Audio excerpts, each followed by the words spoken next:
Good morning, everyone. Thank you very much. We are Blue Ridge Builders, and we are very grateful for this opportunity to present to you today, and we're very excited about our project, Woodside Village. The history of Concord begins more than 200 years ago in the late 1700s, when the Germans and Scotch-Irish who had settled there were disagreeing on where the Cabarrus County seat should be. They finally reached an agreement, and the city of Concord was founded on 26 acres of land that was purchased for $62. The city was named Concord, meaning harmony, to reflect the spirit of the disagreement they had just settled. Concord then became a large textile center for the country and stayed that way for a long time. In recent years, Concord has seen some serious economic growth and is now home to almost 100,000 people. Similar to the history of Concord, we at Blue Ridge Builders all came from different backgrounds. We all had different ideas and different opinions, but we were able to come together and reach harmony on what we should propose for this project. Some of the key factors that went into determining the highest and best use for this site were population growth, economic growth, as well as local and regional competition. The population of Concord grew 18% from 2010 to 2017 and is continuing to grow. In fact, by the year 2033, the population is estimated to be 123,000 compared to just 98,000 right now. This, coupled with Concord's close proximity to Charlotte, is why we decided to build 936 units over the next 5 years to help with the increased demand from the increased population. Now, in order to figure out who we should build these units for, we look to our economic growth. The median household income has increased by 14% since 2010. And over the next 10 years, there's an estimated 46.7% job growth, with new businesses like Amazon and Carvana coming to the market, as well as the growth of existing businesses. Amazon alone is set to add 2,000 jobs to North Carolina, more than 1,500 of those coming to the Charlotte region. We decided that the highest and best use for this site would be to build residences that target families and young professionals. This is why we decided to mix up our unit type, which Natalie will go over in a minute. Families will love moving to Woodside Village because it allows them room to grow, gives them a sense of community, and gives them great access to the outdoors. Young professionals will love living in Woodside Village because of its affordability, its commuter-friendly location, and the community amenities that we have. We truly feel that we have found the best target market for this site and that we have found harmony between profitability and affordability. Chase will now talk about our land development. Thanks, Karsten. Woodside Village was designed to foster a sense of community amongst its neighbors and to meet the needs of its target market, these young professionals and growing families. We designed the site and land development plan to capture Concord's theme of harmony while complying to the zoning regulations set forth by the City of Concord and working around the limitations of the land's existing floodplains and soil conditions and maximizing green space. For zoning, we have submitted for approval RVCD, which allows for residential and limited commercial use. The City of Concord requires all new developments to adhere to the rules contained in the Concord Development Ordinance. Article 7.7.2 of this ordinance requires the main entrance of new developments to be a minimum of 100 feet from any driveways, to include a landscaped island median at that entrance, include prominent plantings for streetscape buffers, and have a ground-mounted masonry sign. Each of these items were incorporated into our site design, and their costs were accounted for in the land development estimate. For soil conditions, 65 different soil test borings were performed at the approximate locations on the site. The results indicate that our proposed structures can be adequately supported on the site. Some soft residual soils were encountered at boring hole 39, which will need structural fill to build upon. We designed the plat to include only a minimal amount of building in this area, and we've allotted for the cost of this fill in the land development estimate. The site itself has a significant area of floodplains that are outlined in blue at the bottom of this map. We designed the homes and roads around these main arteries. Structural fill will be used to lift the overlapping building area out of the floodplain, and a letter of map revision will be submitted to FEMA to redraw these floodplain boundaries. We maximized efficient use of space by including the floodplains in the green space, which also help preserve many of the native trees and plants existing in the lot. In conclusion, we took factors of zoning requirements, existing soil conditions, and floodplains to create a sense of community in designing the site and land development plans of Woodside Village. Annika will now outline project management. Thank you, Chase. We have carefully planned for when boots hit the ground and how to help potential clients share in our vision for this development. We believe our construction team to be vital in the success of this development. Our project team will be as follows. A North Carolina native will be our project manager. The PM will oversee the construction from starting to closeout. We'll communicate with superintendents, the field engineer, and manage the budget. 2 superintendents will be responsible for quality control, safety, and scheduling. Each of the supers will oversee one of 2 phases, either groundbreaking through 4-way or 4-way through closeout. We believe this phasing will be important and helpful to help with the super's communication, the schedule, as well as encourage harmony rather than competition between our 2 superintendents. Lastly, a field engineer will assist the superintendents and oversee all SWIP. Next, we have broken the project into 5 phases to minimize the financial risk as well as keep a streamlined schedule. We've planned for 12 starts per month, with homes being built in 90 days. While we did not include time for weather delays, we did include time for 2 weeks of extra float should unforeseen issues arise. Risk control during construction is vital. We especially feel controlling construction traffic in the development once phases have begun is especially important. We will direct all construction traffic in through the main entrance in phase 1 and out through the northern entrance of phase 5. We are extremely confident in the location of our development, and we feel our marketing strategy and sales team will only boost the potential of this project. Our marketing strategies will include using social media, online websites, advertising at local real estate and tourist locations, as well as utilizing local billboards. Because our target market is of the millennial generation, we feel our most successful marketing strategies will be our online strategies. We will have a sales team available to help all of our potential clients through the home building process. Our sales team will consist of a sales director, a sales assistant, and a transaction coordinator. Additionally, outside real estate agents are welcome to buy and sell homes as well. We are confident that our sales and construction team will deliver an excellent product and experience for all clients. Now, Natalie will discuss the design of the homes. Thank you, Annika. Keeping the market trends in mind, we have created a product that will fill a gap in the local market and attract a range of buyers. With our innovative floor plans, community design, and amenities, Woodside Village is an ideal community for families and young professionals. We've discovered an unmet need for single-family homes ranging from 2,000 to 3,000 square feet and multifamily homes ranging from 1,000 to 2,000 square feet. We have determined our target sales price to be $200,000 to $350,000 for single family and $130,000 to $225,000 for multifamily. We have created 6 single-family floor plans that fit within this range and provide a variety of sizes and layouts to fill varying needs. We have also created 2 multifamily designs that offer a practical and more affordable solution for some of our home buyers. We offer upgrade packages. Some of these packages include pop-outs, larger kitchen islands, covered patios, etc. We've also designed a variety of craftsman exteriors to allow our buyers to customize their homes while maintaining a harmonious and cohesive community feel. Our amenities at Woodside Village will attract buyers and provide easy access to a wide range of activities that promote happy and healthy living for families and individuals of all ages. Some of these amenities include a clubhouse, community pools, pavilions, and disc golf course. These amenities will be run and maintained by an HOA. At Blue Ridge, it is our top priority to build these products, keeping the environment and sustainability in mind. Natalie will speak more to that. Thanks. She's right. We strategically selected green solutions that maximize benefits for our customers, our company, and our planet. Our green building strategy serves the triple bottom line by producing profits, providing products that give value to our customers and community, and doing our part to protect our planet's natural resources.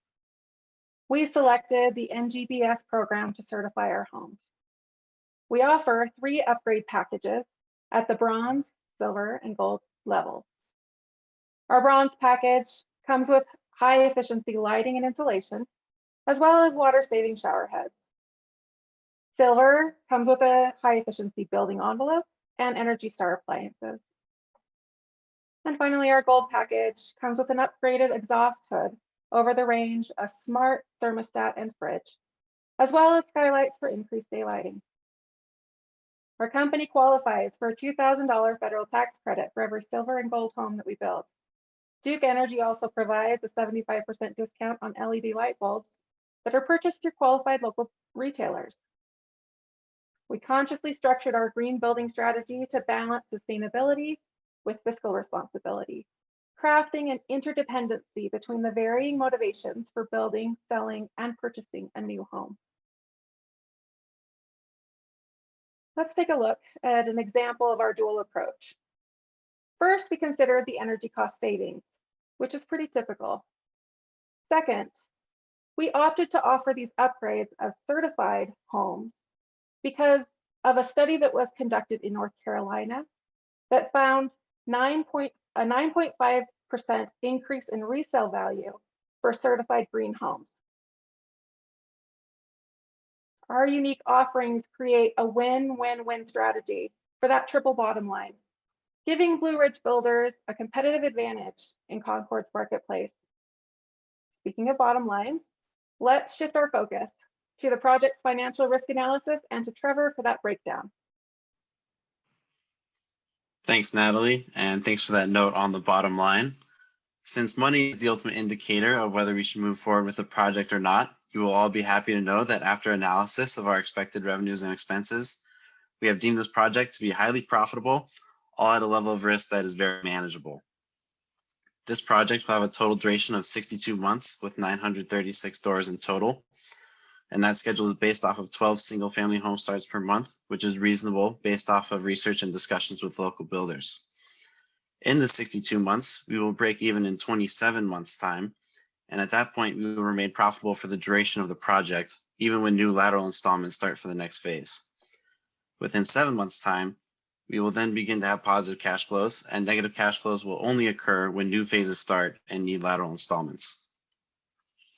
As far as expenditures go, our company will invest about $13 million out of our retained earnings or equity, and I have the other major expenses broken out here, as you can see.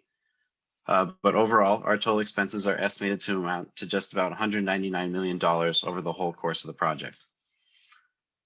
There is a 5% interest rate on all loans. In order to make the most money possible for this project, we have organized our payment schedule to pay off those loans as soon as possible. And by doing this, in case of a production halt due to poor market conditions, we will not be losing money due to interest rates. And as Annika mentioned earlier, another preventative measure we have taken is with project phasing. Project phasing allows us to mitigate risk and halt production also in the case of poor market conditions. This means that we have a low leverage ratio for the sake of minimizing risk. With the low leverage ratio, we have the opportunity to take on more risk if things go well for us during the project. And we as a company have the opportunity to use our internal funds to run other projects and increase our profits in that same time frame. And I know you all are thinking, show me the money. Well, with our total gross revenue of this project estimated to be $232 million, and that amount less expenses, we are making an estimated $33 million in net profit.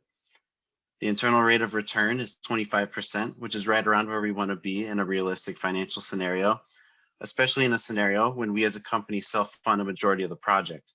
If we were to take on more debt, we could potentially make more money elsewhere, increasing the IRR in that scenario. However, since IRR can be misleading sometimes, I wanted to make sure the project looked good based off of other financial indicators. Depreciating our incremental cash flows against the rate of interest, which is 5%. The net present value of this project is about $26 million, which would be excellent for company growth and our investors. With the analysis shown here, this project looks to be very promising for our company. With a fast-growing market and land ready to be developed, we have the opportunity to sustainably build an inviting community. Our plan allows us to safely build excellent homes, all at an affordable cost, leading to huge growth and profits for our company over the next 5 years. Woodside Village is primed and ready to start construction and start building a harmonized community united with its surroundings. Thank you for your time, and we will now open up the forum to questions. Good afternoon again. Great presentation. I will say of all the presentations we've watched so far, I think you're the only group that smiled the whole time, even when you weren't on screen. So that was fun to see. And Nate's asking questions last, so I'll be quick because I know he's got a laundry list. I had a few quick questions. So first off, 28 duplex units. What was the rationale for designing and then constructing 28 versus allocating either more or not having that product line? Well, we've designed our project in phases so that we can actually alter that depending on how well they sell or what we feel like the need is at the time. So we've kind of scattered those duplexes around in some of our lots, and we set a number like our best prediction, but that's also very flexible. So you could expand the number of duplexes if that product was successful and just Yes. eliminate singles or vice versa. Yeah, we have a lot of lots that it would work on either way. The next one is, I heard CLOMAR and LOMAR, which are scary phrases for the floodplain letter of map revision. What sort of timeline and cost did you allocate to get those done? Yeah, so the first phase doesn't have any of the building area in the floodplain zone. So we would submit, if this project were approved, we would go ahead and submit the revisions to FEMA for the LOMARs.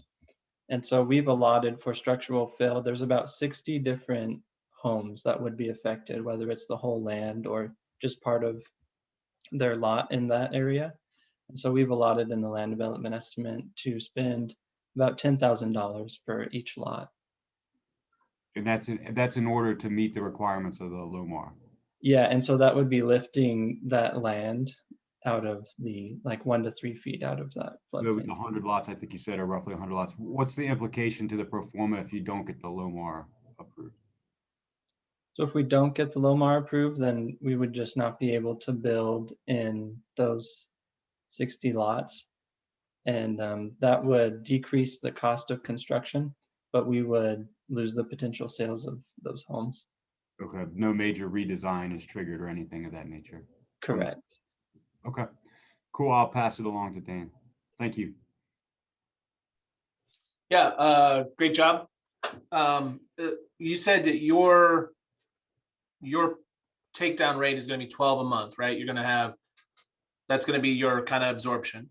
In a standard scenario, how many project managers do you have? How many superintendents do you have? We have 1 project manager, 2 superintendents, and a field engineer. Okay. Do you think that staffing is appropriate for that that level of velocity? Yes, we do, especially because it's in phases. Each superintendent will oversee 12 to 15 to 25 homes at a time. And so as we build homes, we feel that they are going to be able to handle that load. Do you think there's a need to have a superintendent that's dedicated to doing the multifamily attached versus the detached product? Because most of our multifamilies are in our phase, we have looked into that. And if we feel that that is really necessary, then we will adjust the responsibilities of the superintendents and have maybe one oversee all the single family while the other sees the multifamily. However, because that's later in the project, it is not as much of a pressing need up front. And so that's why we broke it up to the 2-phase option for build out. Does your build time is 54 days? I think that's right. I have it in my notes here. Is that what your schedule is? 90 days for a 90. home. Okay. All right. Missed. Can't read my own writing, I guess. And then do you have do you know how long it takes to get a LOMAR approved? Do you know the time, how long what the duration takes? The exact duration, I'm not sure off the top of my head, but the areas that do need a LOMAR to get approved are in the later phases. So as soon as we receive the go-ahead on this project, we could get started on submitting those. Yeah, just for future, whatever you're thinking, just double it. Okay. Just what happens. So, okay. And then let's see, make sure I got everything. And then your competition for your townhomes, you haven't noted in here, you have part of your market analysis. You have who was your comps for your townhomes? Who did you pull? Natalie, do you have that, or Chase, do you have the screen? So there was a company that last year pulled 32 permits for townhomes. Other than that, there really isn't much competition for townhomes, which is why we have kind of the phased approach where at the beginning of the project, we have a number of them. And then depending on how well that goes, coming back to phase 5 is when we put the additional townhomes in. Yeah, I'm not disagreeing with it. I just want to know who it was. So if you had that reference, but yeah, great job. I'll pass it off. Thank you. Yes, I thought it was very good. I liked that you guys are one of the few teams that had 1-story and 2-story product, had some 3-car garage stuff in there too, which I'd assume in this many units, there'd be demand for that. A lot of teams didn't do that. I thought there were a lot of good things, but of course, you get some harder questions too. In the land development estimate, you have $6.6 million for landscaping. What is that? I mean, that's a lot of money. Yeah, so our land development estimate is based on the landscaping takeoff that I might be able to have. That's shared the square with you. footage there, but I mean, Yeah, so we've allotted for a $3 a square foot cost. And so the areas that are going to be needing to be landscaped are going to be those central areas that are going to be used for open space. mhm. And so we're going to have lawns that are going to need to be maintained. As you can see, it's all outlined in gray, especially in the multifamily area, the Okay. higher density there. And then whatever is gray is just going to be existing trees and plants that are on the site. Okay, it's a lot of landscaping. I imagine it'll look really nice though. Then let me ask you a question about your cost per square foot, your construction costs and sales prices. It looks to me from those tables that are, I think, 8.3, section 8.3, that you've used the same cost per square foot and the same price per square foot for all the product, from duplexes and small townhomes to large single family homes. Am I reading that correctly? Yeah, so when we spoke with the lead estimator for D.R. Horton in the North Carolina area, they said that it was $55 a square foot to build just about anything that they do. They have it all streamlined down to that, and they could sell it all at just about 120 per square foot. Well, I work for D.R. Horton in another market, and I'm gonna question that. But I think you will find, if you've done more detailed takeoffs and stuff, you have those two estimates for two vastly different products, the one duplex and the one bigger single family. Did you just back into the $55 then, and kind of to support the conclusion you got from someone in that market? Yes and no. We did reference the $55 per square foot, but we also received and looked into finding what are common percentages for allowances, so we could reference that, as well as what common price per square foot for individual material prices, such as drywall or framing and whatnot. So we evaluated all of those numbers that we had received and helped to use those to complete and put together our budgets. I see. Yeah, I think you'd probably find, you'd expect different prices and cost per square foot as you go up in size and you vary product and stuff. So that's, that was kind of the questions I had about it.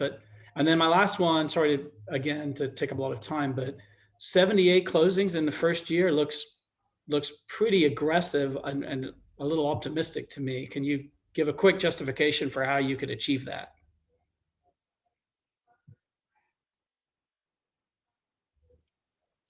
Yeah, so with the market growth that we currently have in that area, we believe that there's a need for it right now.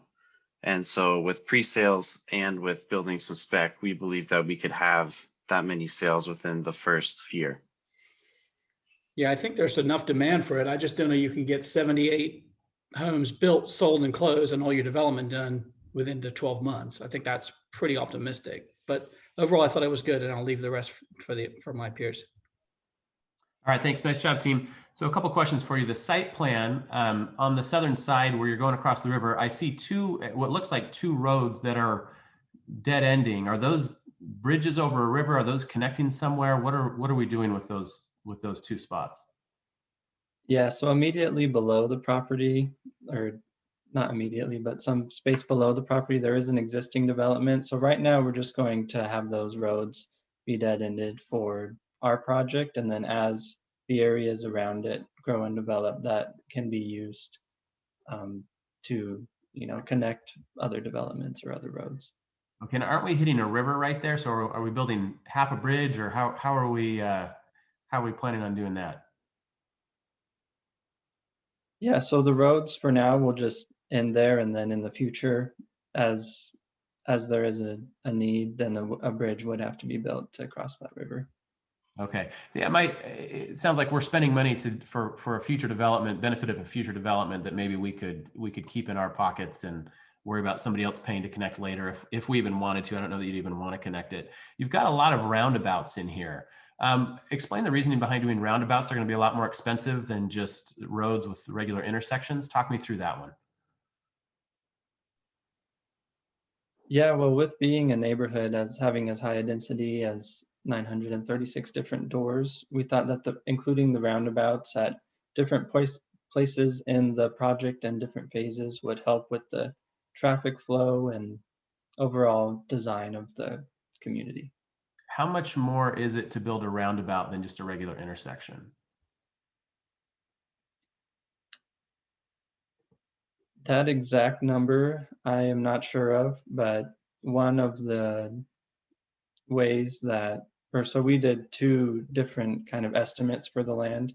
We got a linear foot number estimate from a developer, or DR Horton actually, and then we used that. So it would be more expensive to build a roundabout, and then also just the square foot price of asphalt and road base. I mean, I like the idea of having the roundabouts for the reasons you mentioned. It's just, it'd be nice to see what the marginal price difference is. Why 2 swimming pools instead of just 1?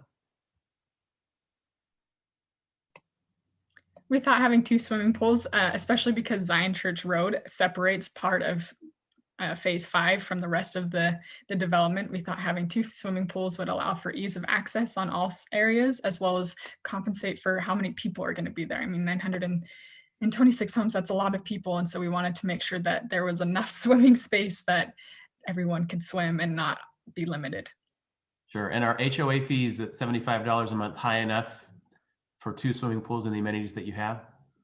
Yeah, when we calculate it per how many people we believe are going to be living there, we have ample money for that. And we can also adjust each year, January 1st, we have the ability to adjust that price depending on need and what's there.